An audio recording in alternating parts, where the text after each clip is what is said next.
Well, in terms of investment, we invest practically nothing in monetary terms. The State Department budget is the smallest, I think, in the federal government. And certainly the personnel in the Foreign Service, which I was part of from 55 to my retirement in 89, was, again, a small percentage of the personnel of the State Department. The return is that you get if you have the right people in the field. And the Foreign Service has been very careful about trying to match individuals to their jobs, to get them trained up in local languages to the extent possible, to use their expertise if it's in political or economic or administrative, consular affairs, the four main fields. And the return is that from this small group of people in the field, you get a first-hand reading of the thinking of in the country where they're assigned. You get someone who is a good listener and at the same time an effective spokesman for Washington's policies. It doesn't always work. There have been misassignments in the past. But those of us who chose to be in the specialized areas, language and area, I think it's been a very good return for the department.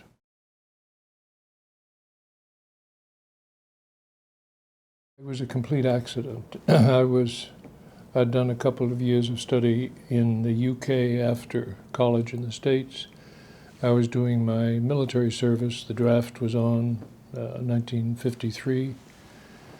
And a friend in basic training said he was taking this State Department exam. Why didn't I take it?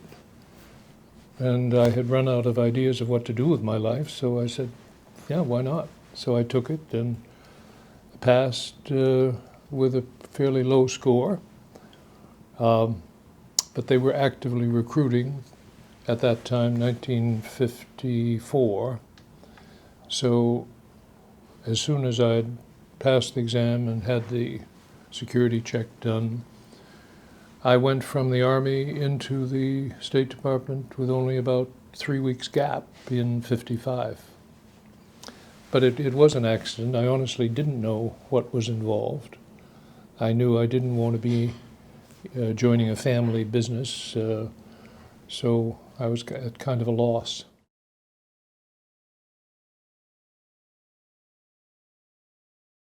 I think very quickly knew that it was right for me. I had been studying anthropology, and the Army didn't quite know what to do with somebody with a background in anthropology, to the extent it was academic anthropology.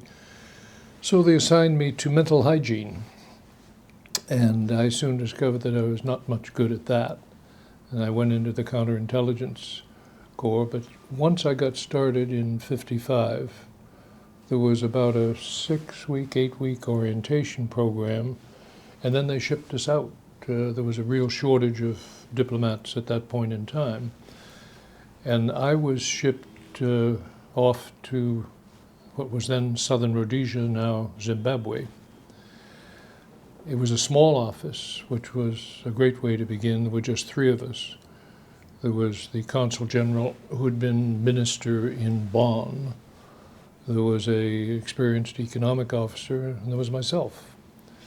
The economic officer got transferred and wasn't replaced for several months, and the Consul General wasn't about to do a lot of stuff that had to be done on consular and administration. So the experience of that, and also being in an African setting where it was an uneasy relationship between Britain and what it called the self-governing colony of Rhodesia.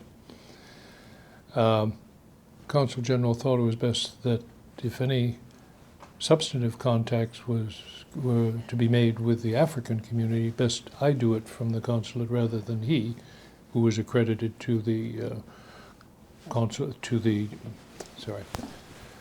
consul general being accredited to the federal authorities in Rhodesia. And well, there was a tolerant relationship between white and black. It was, as I say, uneasy. So he stayed on the official contacts, and I was able to get out and get to know some of the emerging African leaders of that time.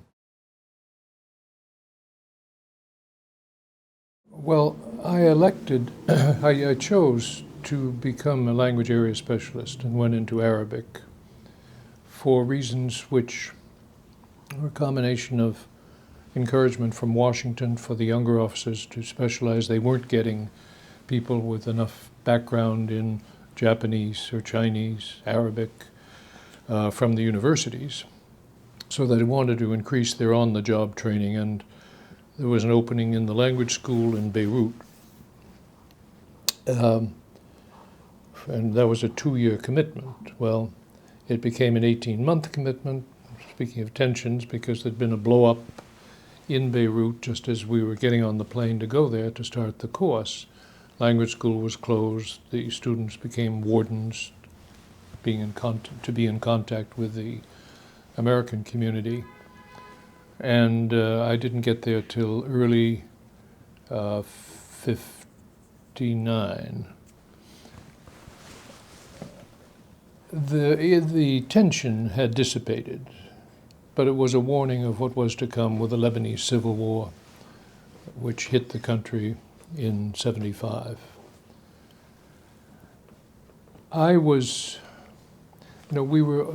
always seemed to be moving at that time into places where there was some sort of armed struggle going on. We went from Beirut to Aleppo, and a year later, Syria and Egypt, that had been in the United Arab Republic, broke apart.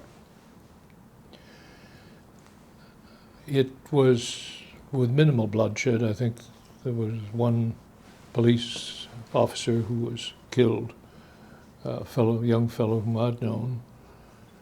And a year later, there was an effort to bring Syria back into some union, again with Egypt. And that became very tense personally because it was a crazy situation. I was positively identified as leading a demonstration down the main tram line in the city of Aleppo and handing out photographs of Gamal Abdel Nasser, the president of Egypt, and encouraging Syrians to go back to Egypt. Well, that was pure poison, and it was pure figment of their imagination. It was this sort of creative frenzy at that time.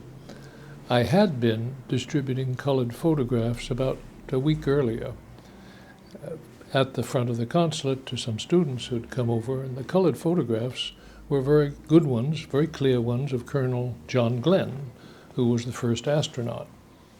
Well, a week later, when the tensions blew up, that exchange or handout of photographs turned into leading a demonstration and promoting America's desire to crush Syrian independence and bring it back to Egyptian control. That was tense, but it wasn't life-threatening.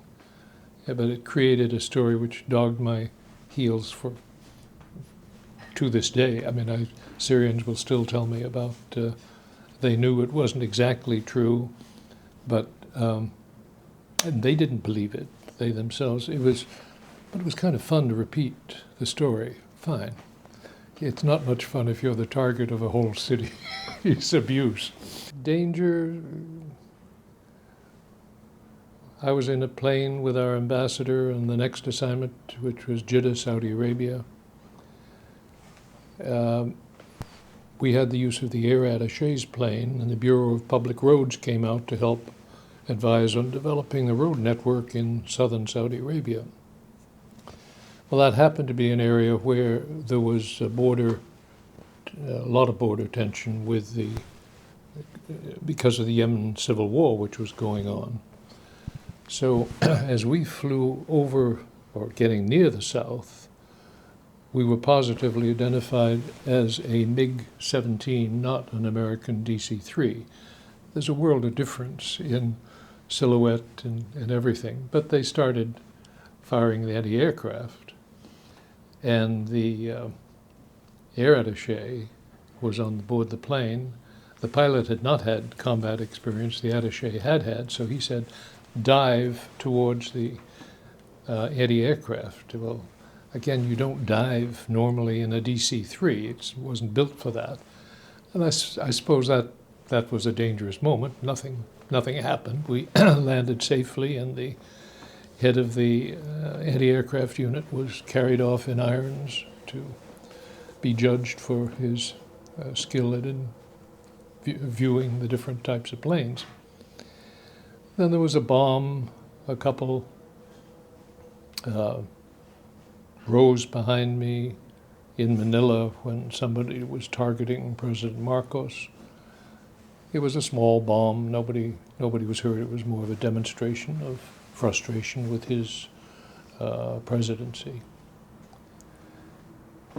I was in Amman, Jordan after that, a year before the Six-Day War, and for a year afterwards. Well, Jordan went into the war, much to our surprise and much to the surprise certainly of the Israelis, who hadn't been expecting Jordan to be a player, but they committed. King Hussein had an agreement with President Nasser that if either one was attacked, they would come in support. So that day we were on a hill where the embassy was. It was a villa, a very modest embassy. And we went out to see what was going on, and the Israeli Air Force came down the valley. So we found ourselves looking at the Israeli fighter aircraft as they went off to hit a target at the airfield. We weren't the target, but that was a tense time. Americans have been held responsible for Israeli policies over the years, and while it was rare that it became a personal attack, you'd get an earful of the problems that Washington was causing to the Arab world. But, you're all right, we know you understand the situation, sort of took the edge off the conversations. But that presentation, which was 1967, has continued to this day. Well, to be honest, a diplomat, I believe, rarely sees the end of a chapter and said, okay, that was a success story and I was a key player. We represent a big nation, and the leadership is the president, with the Secretary of State at his side. I guess the fondest memory, which was a testimony to physical endurance rather than creativity, was to preside over the final talks between Egypt and Israel after the peace treaty had been reached. I was by then Assistant Secretary for the Near East, and in dispute was a 1 square kilometer on the Sinai Peninsula, which Israel claimed had never been part of Egypt. And the Egyptians said, no, flatly, that's in terms of our making peace, there was to be 100% return, not 100% less 1 square mile.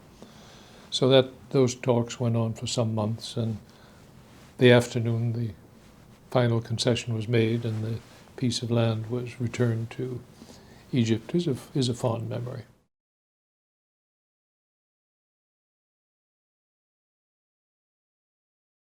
As I said, having people who've studied the language, the culture, the history of the country where they are assigned to serve should give Washington a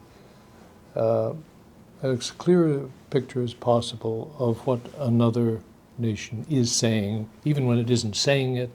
This is what the leadership means because of this pressure or that on them. So you're interpreting.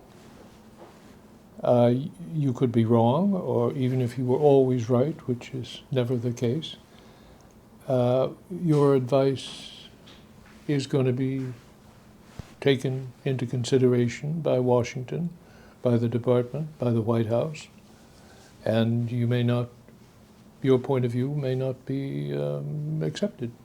There are other considerations weighing in on the policymakers.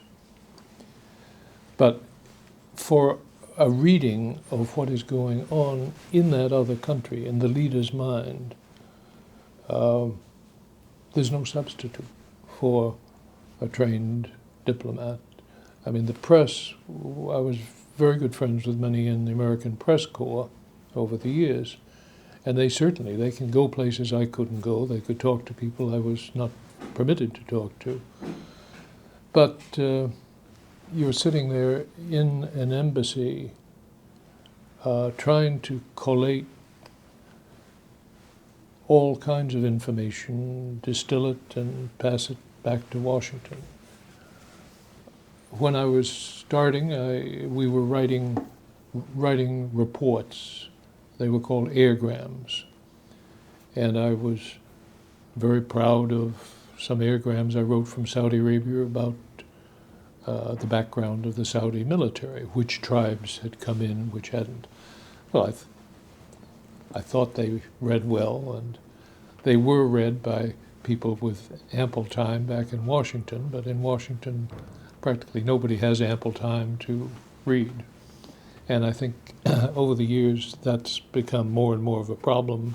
People are communicating by emails, by secure telephone, and political leaders are jetting in and out of the country you're assigned to and getting their own readout.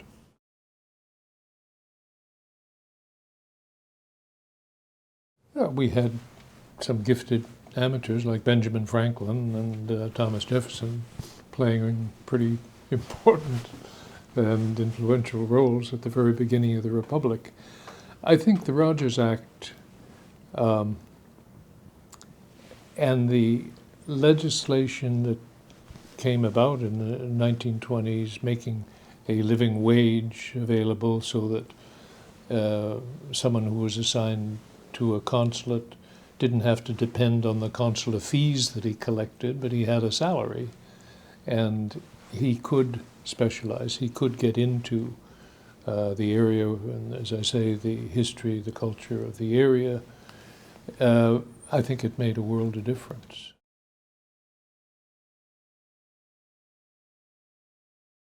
Well, I guess a diplomat sort of instinctively is looking for what accommodations are going to be possible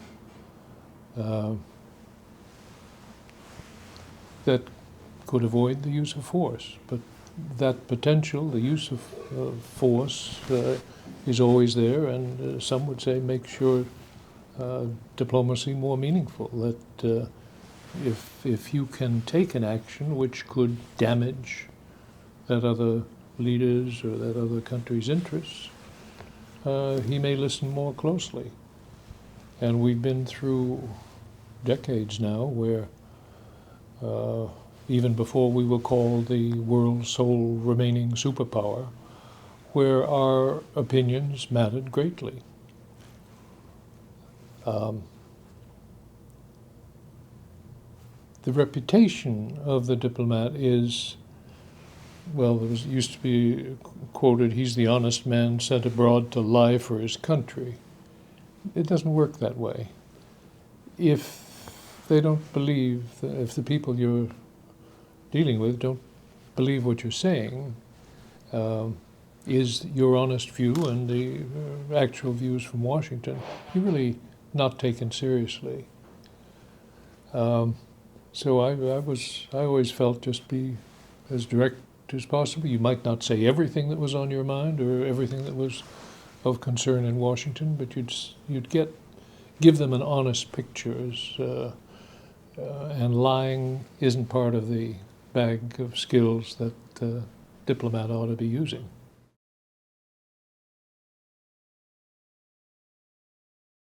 We were lucky. We were lucky in that by the time we faced the situation in Jordan, 1966, as the war clouds gathered, early 67, all the families in the embassy and many of the personnel were sent off. That happened only once. My wife was evacuated from Amman to Athens and bounced around unhappily because there's refugees, be they fellow diplomats, are rarely welcome. They're just a pain in the neck to the host embassy. But we were back reunited in 2 or 3 months' time. Our children, we had 3. We have 3, and our 2 daughters went to a French language school in Aleppo and went from there to the first Saudi girls' school in Saudi Arabia. And they learned Arabic and were quite happy till they realized that there was an international school which observed Halloween and Thanksgiving and Christmas holidays. So they put the pressure on to move schools. All 3 were able to get back to the U.S. for the last 3 years of high school. I spent a lot of time on assignment out of the country, probably more than the average. The first 13 years were a series of assignments where we would get some home leave, but you never got to stay around the States. And it hurt when we went out to Mauritania. We took the second child, a daughter, 13 years old, not French-speaking by then, to an entirely French-speaking school. And our son, 6 years younger, was just out of the first grade. And as he put it very simply, okay, you're taking all my friends away and what are you leaving me? My books. Which was not a bad gift, in fact. We didn't dislike his friends, but it focused him on his books and the fact that the only television there, television hadn't arrived in Mauritania by then. Television, when we got to Damascus after Mauritania, consisted of English language, was Ed the Talking Horse, I think, and Little House on the Prairie. That was it in English. So he read and read and read and became a writer. The hardest, I think, was for the second daughter going into 7th grade in the French language school in Mauritania. That didn't work. After a year, we moved her. She was too young to go back to the States for a boarding school, so we found a boarding school in England, which worked out. She developed a very rich English accent and then moved to a boarding school after 2 years in England, back in Massachusetts. That was the only, I think, really hard part. The others, our son stayed with us till through Manila, and he finally said, look, I've never been in an American school in America, so I want to go back. And so he went back when he was 15. It was curious that embassies were considered hostile territory by American business till, I think, roughly the Reagan administration. It made a big push to get the message out. Look, we can help. We've got contacts. But there was this feeling that that diplomats were not interested, not concerned with American business. And I think that's one thing that President Reagan got across as a message. Look, use us, use the embassies, and they can help. And that started a new relationship, a broader broader-based relationship. And it always, that the only awkward thing was if there were two American companies competing for the same contract, you had to be careful not to favor one over the other, but any other nationality in the scene was dirt. I think when my service in Saudi Arabia was probably the time that was most active with American economic interests. Those were largely advancing some of the defense industries. Now, the Saudis were very interested in buying the latest, most modern equipment, so it was, you could say, an easy sell, but they were up against some pretty stiff European competition all the time. The oil companies had long since learned how to manage their own relationships. And Aramco, which was back in the 60s when I first ran into it, was an American-owned company, was nationalized some point in the mid-70s. But it was done very slowly and carefully by the Saudi government, and they managed their own affairs. They didn't appeal to the embassy or to Washington for help. Not easy, not easy. With President Carter's emphasis on human rights, we were all under very clear instructions to make sure that we prioritized the values of the rule of law and freedom of association. And, that in countries that didn't believe in the rule of law and ran things their own way, and thank you very much, they might patiently hear you out, but they weren't about to jump to an American whistle. But that's always a point of tension. You've got to be, you're worthless if you aren't representing American values and American interests.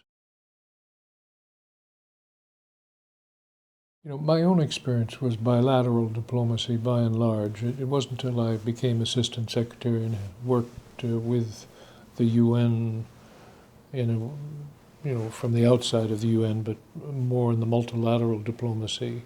When you're in the field, stationed abroad, and there's a major effort for peacemaking, as there was beginning after the '67 war, Six-Day War.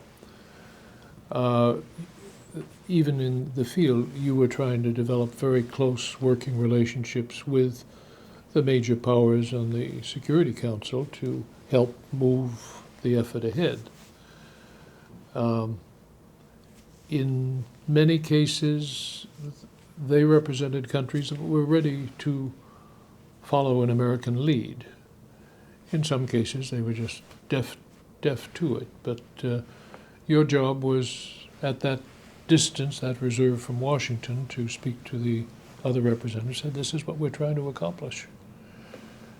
But in my own career, it was primarily bilateral, working with the host government.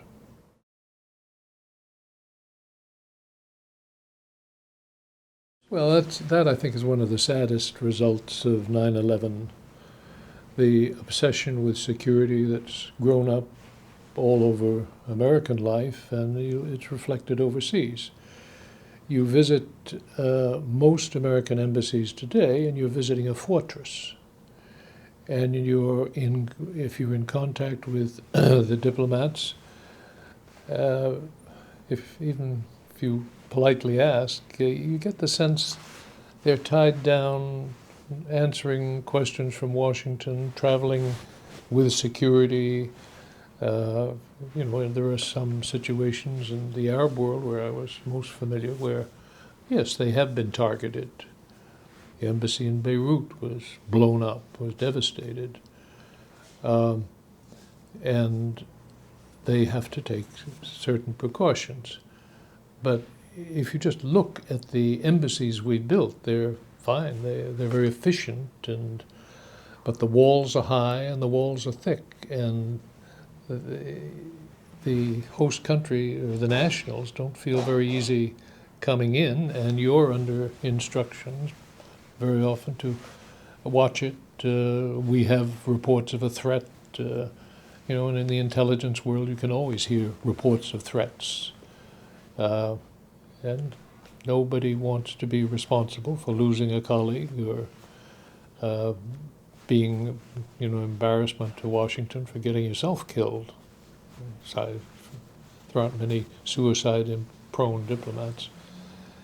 But it's regrettable because the isolation has grown up over the years, and I would I'd start that complex with 9/11.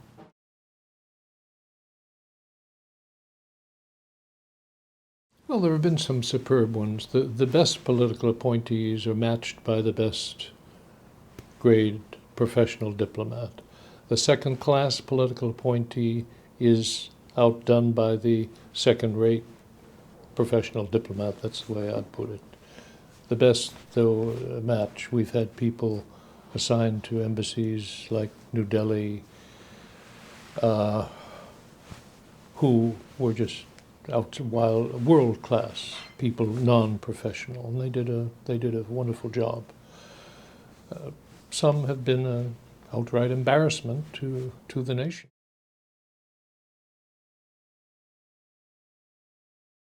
Well, the speed of everything has picked up. Speed of communications or travel, and you have to move fast to stay ahead of the crowd, to get your opinions, your analysis in a meaningful way. I think that's probably the greatest challenge today. But when I look back, I can remember I had a cousin in the Army, professional officer, who was assigned as a White House aide. And I remember him saying, this was in the 60s, early 70s, the reputation of the State Department has never been worse. Now, I think that was kind of an inter-family taunt to an extent, but the reputation of the State Department is very vulnerable to criticism. They don't have a natural-born constituency in the business community and public opinion, and they're an easy target. So I told him, you've been saying this for years. We can't get much worse than you've described it over the years I've been in the Foreign Service and you've been in the military. So you have to shrug and take that. It's not a popular business in American eyes. Yeah, you can talk of the glamour of it. It's very hard work most of the time. And you get to know some marvelous personalities, some real villains as well as heroes. But it's work. It's not just in any sense a fun job. And you're always aware that you're in a certain spotlight, and that's not always a nice place to be.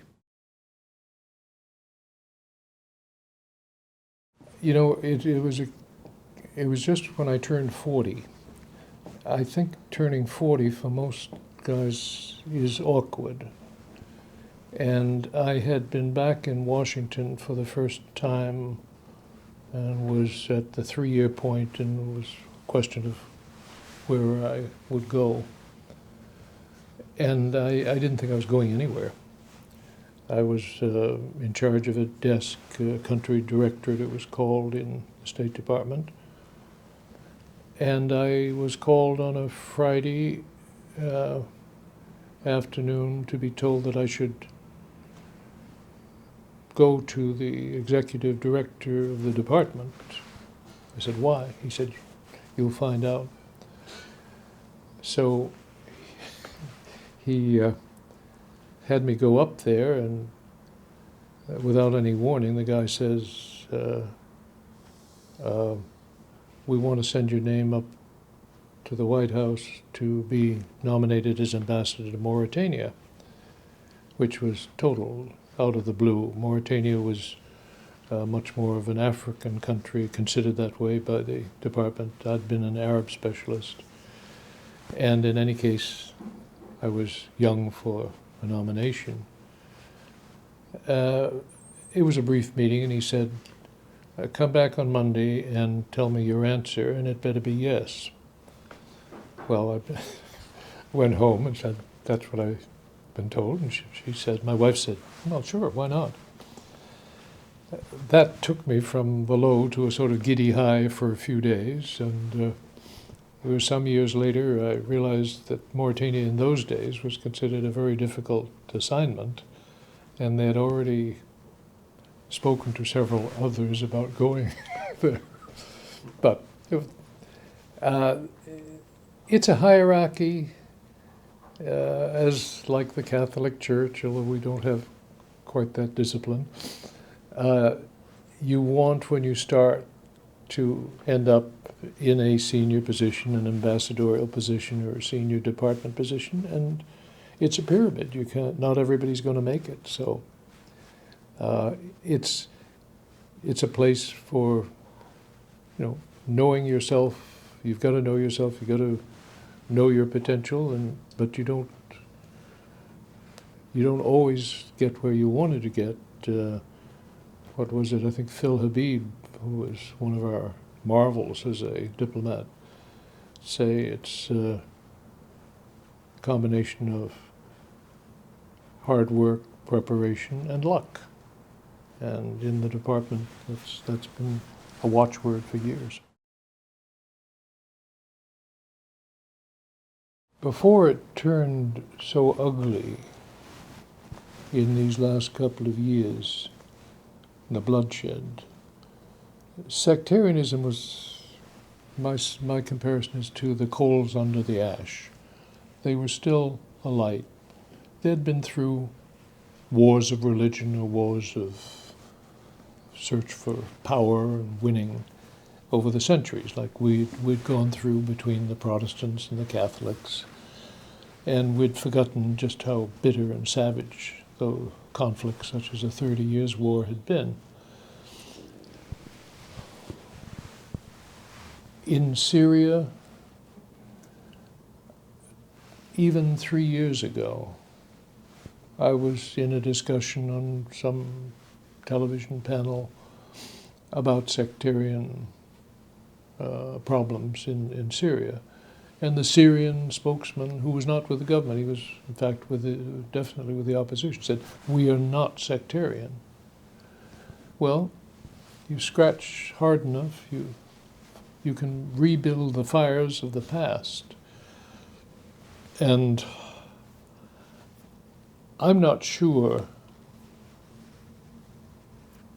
that the quick assertions you hear that, this is all of a sectarian problem is the real fact. Your religious differences get played up in the power struggle. In Iraq, when we went in, it was with the American value of freedom and democracy and one man, one vote. Well, there happened to be more Shia than Sunnis in Iraq. That country, under the dictator Saddam Hussein and before Saddam, had seen over the generations quite a tolerant relationship, to the point of intermarriage, on a scale which was, perhaps principally in the capital, but in the cities. Yet, you knew he was a Shia and you were a Sunni, and that was in the back of your mind all the time. And if you travel in that part of the world, in Pakistan, every year there's the ceremony where they process in memory of Ali and Hussein, the leaders that were killed in the 7th century by the forces of the the then caliph in Damascus against a political rebellion, and that started the big division in that part of the world. But Sunnis and Shia have lived together. Alawites and Christians and Druze have lived together in Syria, in Lebanon. And when there hasn't been the provocation, the spark, which can get out of control, has gotten terribly out of control in these past couple of years, they got along. They knew who they were, but so what? They coexisted in business, in their professions, and in government. Iraq was known best in the Arab world for the advancement of the women in the professions in government service. And it didn't seem to matter if she was Shia or Sunni, it was her skills. But when war came, when I'm not meaning to blame everything on the American invasion, but that shock to the society cracked open some of the old schisms. And that's what we're seeing now in Syria and hoping to contain.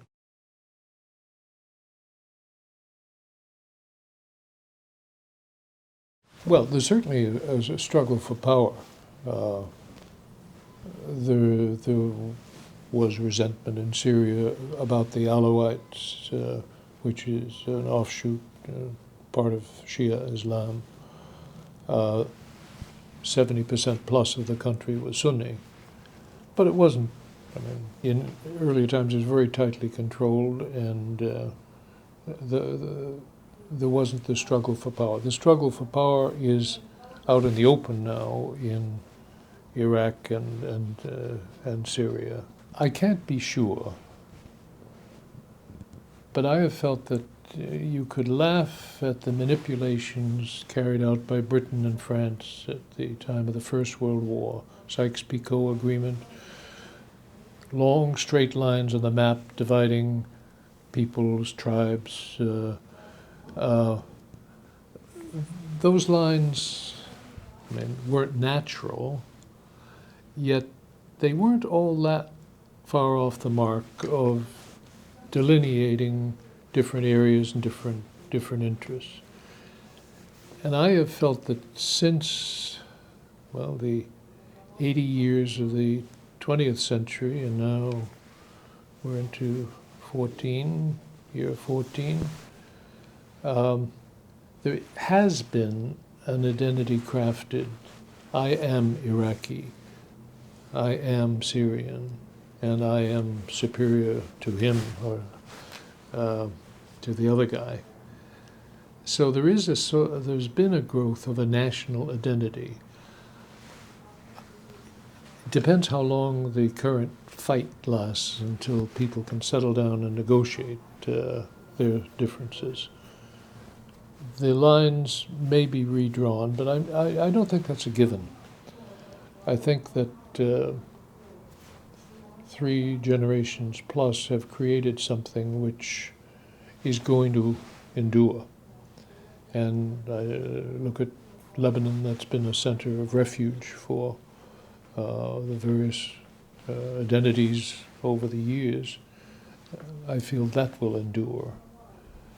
And the others, everybody's going through a struggle and asking these questions, but the answer of extremist Islam hasn't replaced the sense that, hey, I am Iraqi, I am Syrian or Jordanian, certainly Egyptian. There's a power struggle going on. There's a generation which predictably got so frustrated that they couldn't take it anymore, and it blew up in Tunisia and Egypt, and then the ripples echoed throughout the Arab world. And that their needs are going to have to be addressed. Their demands, their frustrations, they don't have the jobs. They're in the mass block of young people in their 20s, no jobs, can't get married, no political say in their future. These are all going to have to be addressed by their societies. And so I'm afraid we're in for years of settling into new patterns, new relationships between the governors and the governed.